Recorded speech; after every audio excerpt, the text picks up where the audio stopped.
आज मैं आपसे जिस विषय पर चर्चा करूंगा वह है कर्म क्या है।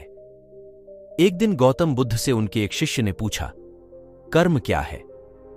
यह सुनकर गौतम बुद्ध मुस्कुराए और बोले, मैं तुम्हें यह समझाने के लिए एक कहानी सुनाऊंगा कि कर्म क्या है। इस कहानी को सुनने के बाद तुम्हें और तुम्हारे साथ साथ सभी लोगों को समझ आ जाएगा कि कर्म क्या है। फिर गौतम बुद्ध ने कहानी सुनानी शुरू की। एक राज्य में एक राजा रहता था जो एक बार अपने मंत्री के साथ देश भ्रमण पर निकला। यात्रा करते हुए राजा और मंत्री एक बाजार में पहुंचे। उस बाजार में राजा की नजर एक दुकानदार पर पड़ी। उस दुकानदार को देखकर राजा के मन में यह निर्णय आया कि वह कल उस दुकानदार को मृत्युदंड देगा। राजा ने अपने मंत्री से यही कहा। इससे पहले कि मंत्री कुछ कहता, राजा दुकानदार की दुकान से चला गया और बोलना शुरू कर दिया। मंत्री बहुत चिंतित हुआ। उसे समझ नहीं आया कि दुकानदार की गलती क्या थी। बिना दुकानदार से बात किए, बिना सोचे समझे महाराज को ऐसा निर्णय लेने की क्यों सूझी।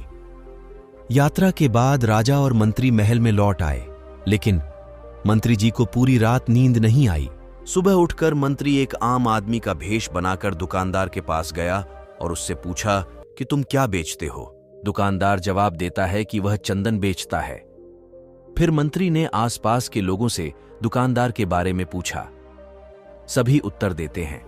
वह दुकानदार कभी किसी को नहीं बताता, हमेशा उदास रहता है। जब मंत्री को सारी बात समझ आ गई तो मंत्री वापस दुकानदार के पास गया और दुकानदार से पूछा कि तुम हमेशा उदास क्यों रहते हो। दुकानदार कहता है कि मुझे दुख है क्योंकि लोग मेरी दुकान पर आते हैं और चंदन को सुखाकर सूंघते हैं। इसकी खुशबू बहुत अच्छी है, बहुत अच्छी खुशबू आती है, लेकिन इसे कोई नहीं खरीदता। इस बात से मैं हमेशा बहुत दुखी रहता हूं। दुकानदार की बात सुनकर मंत्री को भी बहुत दुख हुआ और उसने सोचा कि कोई भी दुकानदार दुखी होगा अगर उसकी दुकान से कोई सामान न खरीदे, लेकिन जहां चीजों में कोई खराबी नहीं होती। मंत्री ने सोचा कि यह दुकानदार अपनी दुख के कारण सदैव दुखी रहता है, परंतु राजा उसे फांसी पर क्यों चढ़ाना चाहता है, अर्थात राजा के मन में क्या न्याय है, इसका उत्तर मंत्री को अभी तक नहीं मिला। मंत्री ने फिर दुकानदार से पूछा, भाई, अगर तुम्हारी दुकान का सारा चंदन इसी तरह पड़ा रहे तो तुम क्या करोगे? दुकानदार क्रोधित होकर बोला, हां, मैं जानता हूं मेरी चंदन की लकड़ी ऐसी ही रहेगी, कोई खरीदेगा नहीं।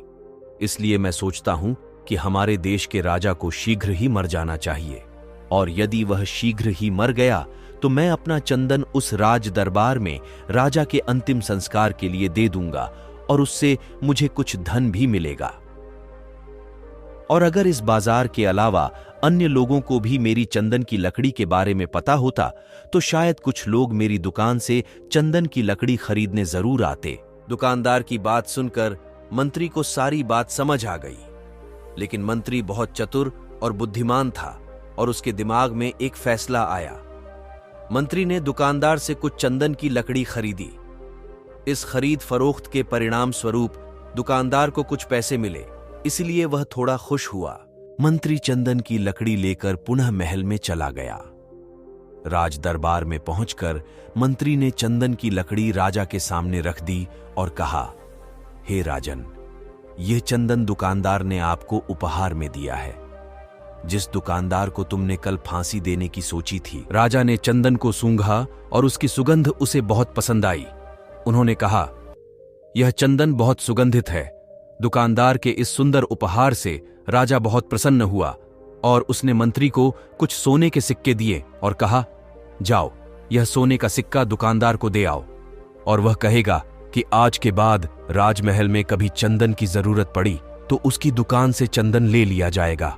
यह सुनकर मंत्री हंसता है और सोचता है कि अब दुकानदार को फांसी देने का निर्णय राजा के मन में नहीं आ सकता, क्योंकि अब से दुकानदार को हमेशा शाही दरबार के लिए चंदन इकट्ठा करने की जिम्मेदारी दी गई है। मंत्री के सोने के सिक्के लेकर दुकानदार के पास वापस जाओ।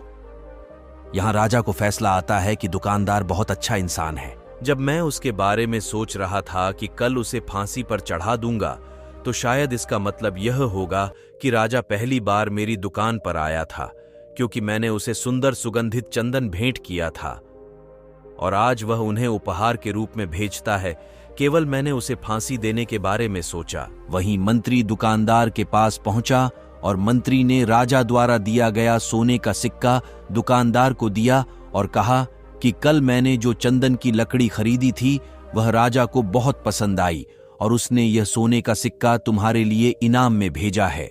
यह सुनकर दुकानदार बहुत खुश हुआ और तुरंत मंत्री ने दुकानदार से कहा कि आज से यदि राजदरबार में कभी चंदन की लकड़ी की आवश्यकता पड़ी तो सारा चंदन आपकी दुकान से ले लिया जाएगा। मंत्री की यह बात सुनकर दुकानदार बहुत खुश हुआ। मंत्री दुकानदार से कहता है, तुम राजा के बारे में इतना बुरा क्यों सोचते हो? लेकिन देखो राजा तुम्हारी कितनी परवाह करता है। राजा कितना अच्छा है और राजा अपनी प्रजा के बारे में कभी बुरा नहीं सोचता। दुकानदार मंत्री की बात से सहमत हो गया और उसे राजा के प्रति अपने बुरे फैसले पर बहुत खेद हुआ। दुकानदार ने मंत्री से कहा कि मैं राजा के बारे में कितना बुरा सोचता था, राजा तो बहुत अच्छा राजा है, राजा दीर्घायु हो। यह सुनकर मंत्री बहुत खुश हुआ। फिर मंत्री वापस राज दरबार में चला गया और यहीं पर गौतम बुद्ध ने यह कहानी समाप्त की और अपने शिष्यों से पूछा, अब आप मुझे बताएं कि कर्म क्या है? तब एक शिष्य ने कहा कि क्रिया तो केवल बोला हुआ शब्द है। दूसरे शिष्य ने कहा, क्रिया तो शब्द है। किसी ने कहा, क्रिया तो विचार है। किसी और ने कहा, कर्म ही विचार है, आदि आदि। अपने सभी शिष्यों के उत्तर सुनने के बाद महात्मा गौतम बुद्ध ने कहा, मनुष्य का निर्णय ही उसका कर्म है। जैसा हम निर्णय करेंगे वैसा ही हम करेंगे और उस निर्णय द्वारा किया गया कार्य ही हमारे सुख व दुख का कारण बनता है। अर्थात यदि हमारा निर्णय गलत है तो हमारे द्वारा किए गए कार्य भी गलत होंगे और उसके परिणाम भी बुरे होंगे, जिसके परिणाम स्वरूप हम दुखी होंगे। और यदि हमारा निर्णय सही है तो हमारे कार्य भी सही होंगे और अगर हम सही कर्म करेंगे तो हमें अच्छे परिणाम मिलेंगे, जिससे हमारे जीवन में खुशियां आएंगी।